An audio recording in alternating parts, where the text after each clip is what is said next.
Riyadh's season has definitely outdone itself. I laughed when I first heard the card because it didn't believe it was real. This is unequivocally the greatest fight card we have ever seen. Putting together one of the greatest cards in boxing history in recent memory.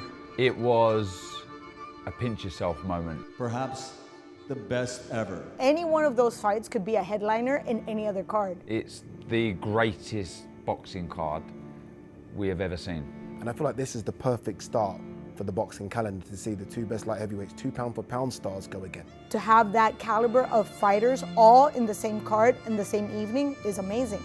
Callum Smith and Joshua Buatsi walk first. These two elite light heavyweights are going to walk first. I just feel the best version of me beats Joshua Buatsi, and I've just got to make sure to do everything in camp to make sure that best version of me turns up. Matters, there's only one fight, and that's the fight that I'm in.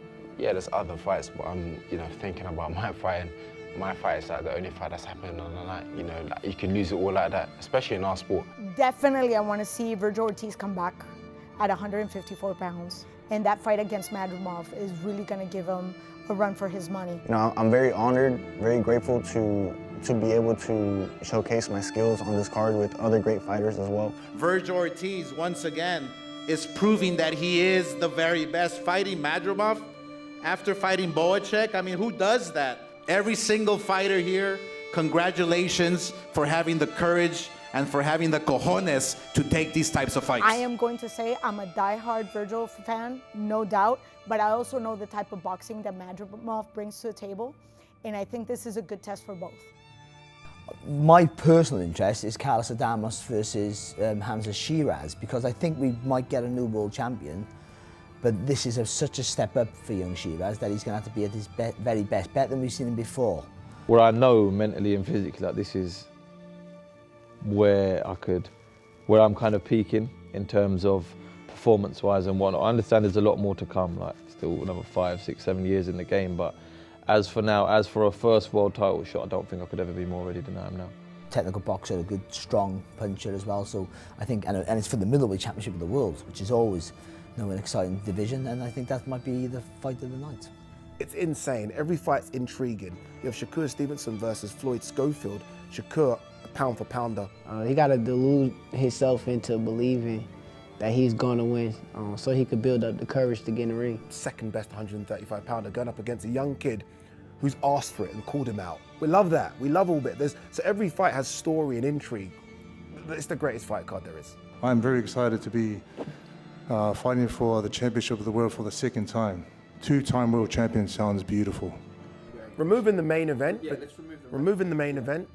Dubois Parker. Once the bell goes, we're going to try and take each other's heads off. So Daniel Dubois coming off of that great win last time out versus Joe Parker. Joseph Parker, one of the in-form heavyweights out there. They both are, and it's a tremendous fight. All of a sudden, Dubois had a run, which started with Usyk, where he, caused Usyk some problems. Usyk's one of the greatest heavyweights I've ever seen.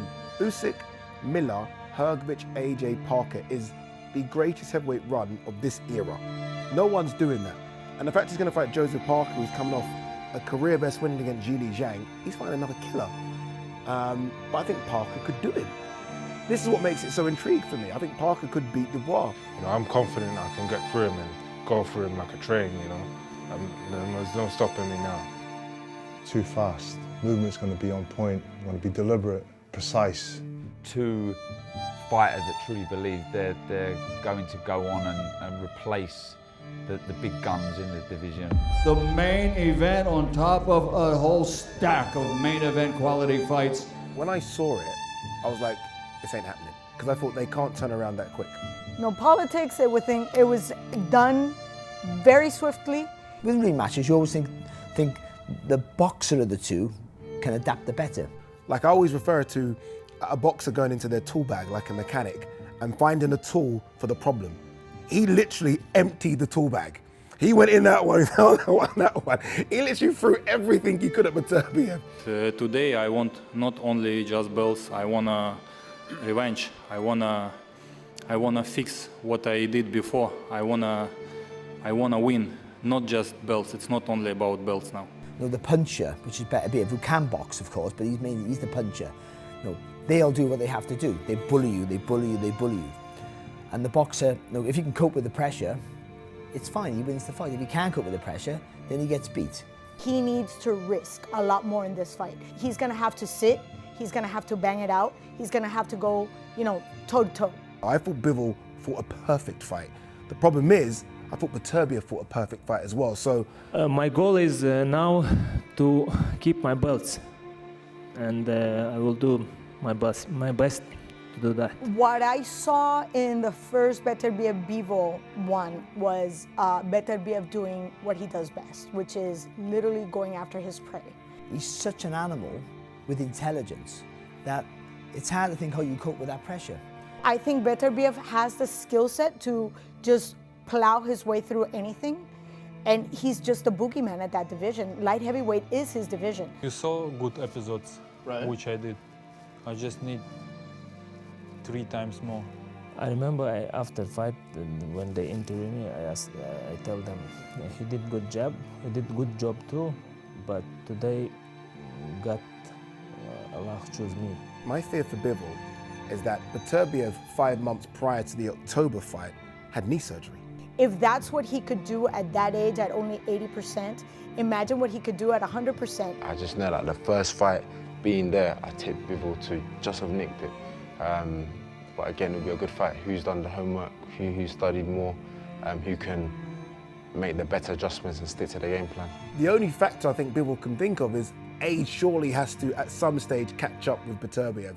Father Time just gets you in the ring, gets you. I've seen all the best fighters in the world just have that night where it's just got them. Bivol finished stronger this time, I think he wins the fight. This is a man that's on a mission, and Bivol is going to have to rise to a very, very high occasion. I think it's exactly the same as the first time where I picked, I fancied Bivol to win the fight, and I fancy him to get the rematch, to win the rematch. I thought he won the first fight, but it was close enough not to argue. You're going to be locked in because you don't want to miss it. Do you know what I mean? I am pumped up not only to fight Dubois, but just to be involved in this. Just to be involved in this card, on this mega card. It's going to be a very entertaining fight. Same outlook I've had my whole career. I want to be a world champion, so whoever can get me a world title or whoever can get me closer to become a world champion makes sense for me. Just be careful for what you wish for, guys. You know. Let's go for round number 13.